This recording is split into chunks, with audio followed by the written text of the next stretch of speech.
Hello दोस्तों, मैं हूं सीए समी अहमद और आप सभी का मेरे यूट्यूब चैनल पे स्वागत है। आज हम डिस्कस करेंगे सेक्शन 194 एस, जो कि बात करता है payment and transfer of virtual digital assets यानी वीडीए।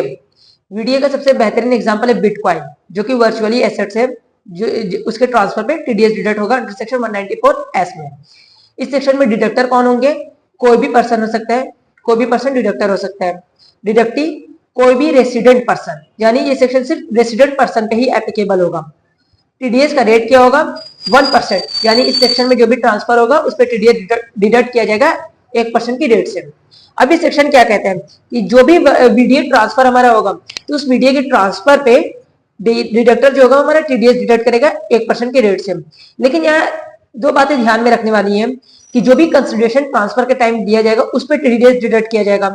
अब क्या होगा, कभी कोई केस ऐसा हो सकता है जहां पे जो डिडक्टी है उसने क्या किया, वीडीए ट्रांसफर किया और इन एक्सचेंज कोई पैसा नहीं मिला, उसे कोई कैश नहीं मिला, उसकी जगह में उसने एक और वीडीए ले लिया, यानी एक्सचेंज ऑफर हो गया, एक वीडीए के बदले दूसरा वीडीए उसने ले लिया। या फिर कि उसने वीडियो ट्रांसफर किया, वहां पर उसे कुछ पार्ट कैश में मिल गया और कुछ पार्ट के लिए उसने वीडीए एक्सचेंज में ले लिया। तो इस केस में टीडीएस कैसे डिडक्ट होगा? तो यहाँ पे डिडक्टर की ये रिस्पॉन्सिबिलिटी होती है कि वो at the time of releasing से पहले ये इंश्योर कर ले कि डिडक्टी का टीडीएस डिडक्ट हो रहा है। अगर वो लायबल है, एलिजिबल है कि उसका टीडीएस डिडक्ट होना है तो उसका टीडीएस पहले डिडक्ट करे, उसके बाद ट्रांसफर करे। वीडीए अगर एक्सचेंज हो रही है तो वीडीए ट्रांसफर करे, या फिर कुछ कैश और कुछ वीडीए तो उसको ट्रांसफर करे। पहले ये इंश्योर कर ले कि उसकी टीडीएस उसका डिडक्ट कर लिया गया है। अब यहाँ पे हमें क्या कहते हैं कि टीडीएस की एलिजिबिलिटी कैसे चेक करेंगे? तो यहाँ पे दो केसेस हैं।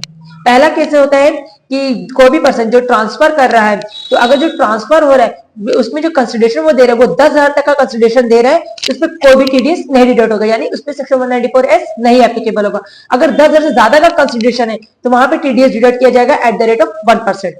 अब दूसरा केस क्या है कि जहां पे स्पेसिफाइड पर्सन के केस में, यानी अगर स्पेसिफाइड पर्सन हमारे डिडक्टर है, स्पेसिफाइड पर्सन कोई कंसिडरेशन पे कर रहे हैं, तो उस केस में वो टीडीएस की एलिजिबिलिटी चेक करेंगे कि यानी जो कंसिडरेशन वो पे करे अगर 50,000 तक है तो कोई टीडीएस नहीं डिडक्ट करेंगे। लेकिन अगर कंसिडरेशन 50,000 से ज्यादा का होगा तो टीडीएस डिडक्ट करेंगे, रेट 1% होगा। अब इस सेक्शन में एक्सप्लेनेशन में बताया गया कि स्पेसिफाइड पर्सन कौन होते हैं। स्पेसिफाइड पर्सन होते हैं, सबसे पहले एक्सप्लेनेशन के एक क्लॉज में बताया गया कि इंडिविजुअल और एचयूएफ जो कि बिजनेस कर रहे हैं या प्रोफेशनल्स हैं, अगर बिजनेस कर रहे हैं तो 1 करोड़ से ज्यादा का टर्नओवर होना चाहिए, और प्रोफेशनल है तो रिसिप्ट उनकी 50 लाख से ज्यादा की होनी चाहिए उस ईयर से, एक बिल्कुल पहले जिस ईयर में वो वीडियो ट्रांसफर हो रहा है।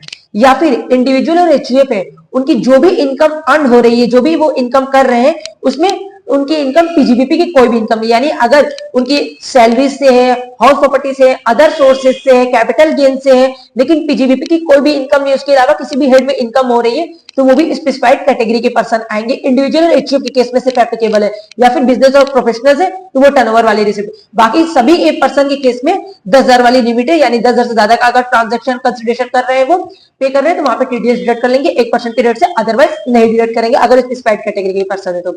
ये तुम्हारा सेक्शन 194 एस।